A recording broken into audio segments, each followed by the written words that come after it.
Okay guys, today we got Mom's 2003 Taurus here, and she's having an intermittent issue sometimes with this thing surging a little bit. And I suspect the culprit is this guy right here, so we're going to swap out this coil pack and put a brand new one in. I have right here. I already got this connector here loose. And literally on these cars, it's this simple. This connector right here up at the top.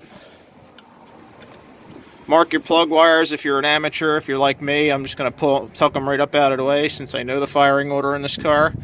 And it's literally 1, 2, 3 8mm bolts. I'll swap this out and we'll have the car running in about 5 minutes. We'll come back. Okay, YouTube. Right here we found the source of her problem right here. There was a crack on the bottom of that old coil pack, which was causing an intermittent problem whenever it would rain. Okay, Mom, hop in it, start it up. Got the new one ready to go. It's already installed, nice and tight.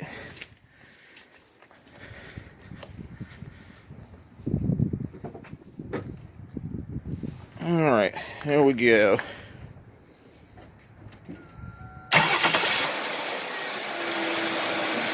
Voila! Good to go. Hope you've enjoyed this video. If you like videos like this, tune into the channel, hit that like button and subscribe button. Thanks for watching. Y'all have a goody goody.